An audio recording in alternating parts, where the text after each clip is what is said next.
The lighthouse that erased time. There is a place where the sea does not forgive mistakes, where the wind speaks louder than memory, and where a single human being can disappear without ever leaving the earth. Far from the busy ports, beyond the reach of ordinary ships, lonely towers have stood against the oceans for centuries. To sailors, they were symbols of hope. To governments, they were instruments of navigation. But to the men who lived inside them, they slowly became something else entirely. A prison without bars, a kingdom ruled by silence, a place where time itself seemed to dissolve. History remembers countless explorers, kings, and inventors. Yet almost no one remembers the lighthouse keepers who spent years standing between civilization and the endless sea. They were expected to protect thousands of strangers while sacrificing nearly every part of their own lives. Many entered these towers as disciplined professionals. Some left as different men. Others never truly left at all. Because isolation does not attack the body first. It attacks reality itself. As the final supply boat disappears beyond the horizon, the keeper watches until even its shadow is swallowed by the mist. There are no dramatic farewells, no speeches. The sea has witnessed this ritual too many times to care. The silence begins almost immediately. Inside the lighthouse, every object has its place. Oil lamps, navigation charts, weather journals, mechanical clocks, emergency tools. Every movement follows a routine repeated thousands of times by generations before him. Routine is survival. The lamp must never fail. Every evening, before darkness claims the ocean, the great Fresnel lens is cleaned with obsessive precision. A single fingerprint can scatter the light. A single broken mechanism can cost dozens of lives somewhere beyond the darkness. The keeper understands this responsibility better than anyone. He does not simply maintain a machine, he becomes part of it. Every night the lamp rotates. Every night the beam cuts through rain, fog, and snow. Every night somewhere in the distance, another ship changes course without ever knowing the man who saved it. Days pass, the sea rarely changes. Morning inspection, mechanical maintenance, weather observations, logbook entries, meal preparation, lamp inspection, sleep. The schedule repeats with mathematical perfection. At first, this discipline provides comfort. Predictability becomes a shield against loneliness. But human beings were never designed to exist without interruption, without new faces, without unexpected conversations, without the countless tiny interactions that quietly remind the brain that it belongs to a larger world. Weeks pass. The silence begins to grow heavier. Psychologists describe the human brain as a prediction machine. It constantly compares expectations with incoming information. In cities, this system is overwhelmed by endless variety. New voices, new smells, new movements, new problems. Inside a lighthouse, nothing changes. The same walls, the same waves, the same staircase, the same horizon. When the outside world stops providing novelty, the brain begins creating its own. At first, the changes are almost impossible to notice.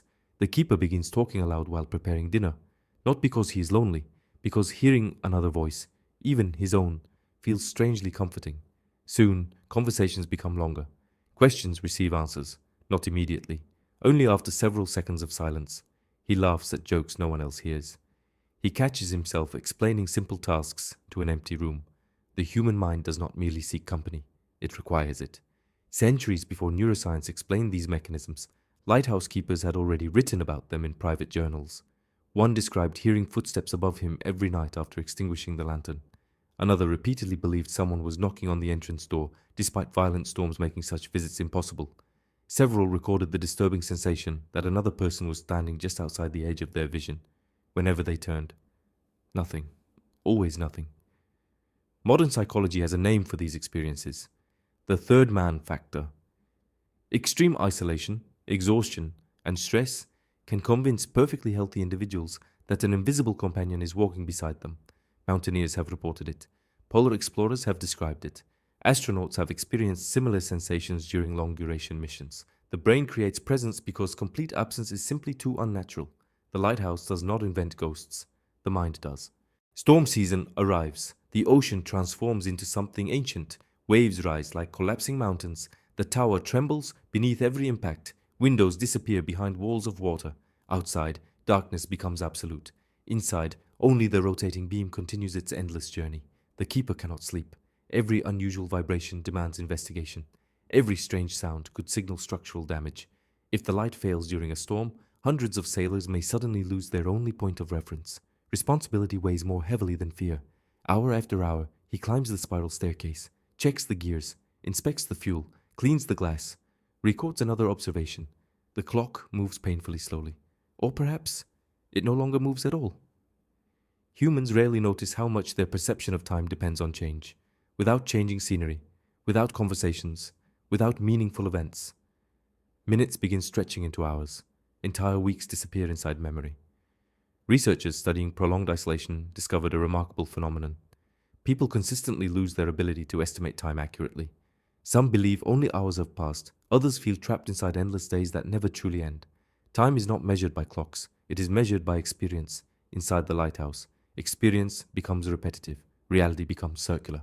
The keeper eventually stops counting days. He counts storms instead. One storm, then another, then another. The calendar remains on the wall, but it slowly loses meaning. Far below, ships continue passing.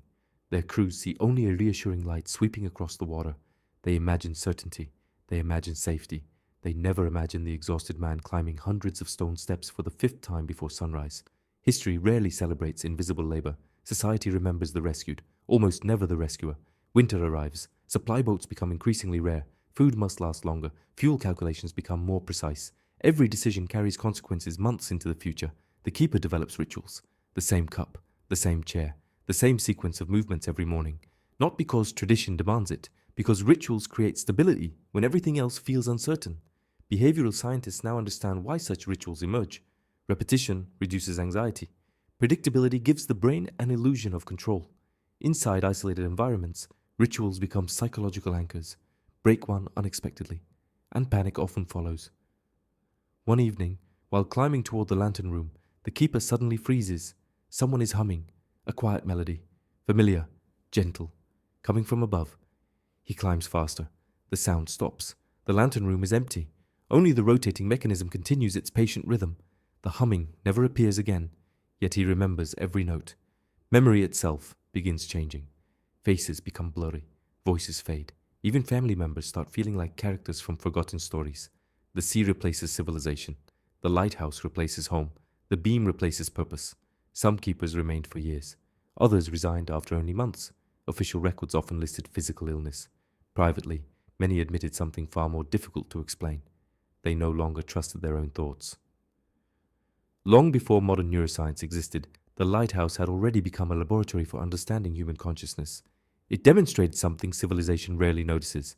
Human beings are profoundly social creatures, not because they enjoy company, but because reality itself depends upon shared experience. When another person confirms what is seen, heard, and remembered, perception remains stable. Without that confirmation, the mind slowly becomes both observer and storyteller. Eventually, the supply ship returns. The keeper watches it approach through thick morning fog. Relief should arrive. Instead, he hesitates. The outside world suddenly feels unfamiliar. The voices sound too loud. The movement feels overwhelming. The ordinary chaos of civilization becomes almost unbearable. Isolation changes people, not because silence teaches wisdom, because silence removes everything against which identity is measured. The keeper steps onto the departing boat. The lighthouse grows smaller behind him. Another man will soon replace him. He will clean the same lens, climb the same staircase, watch the same horizon, believe the same routines will protect him. Perhaps they will. Perhaps they always do. But every lighthouse hides a quiet truth beneath its comforting light. Its greatest battle has never been against storms, nor against darkness, nor against the sea. It has always been against the oldest force the human mind has ever faced, perfect silence. For darkness can be illuminated. Storms eventually pass. Even the fiercest oceans surrender to the morning. But a mind left completely alone begins drifting in ways.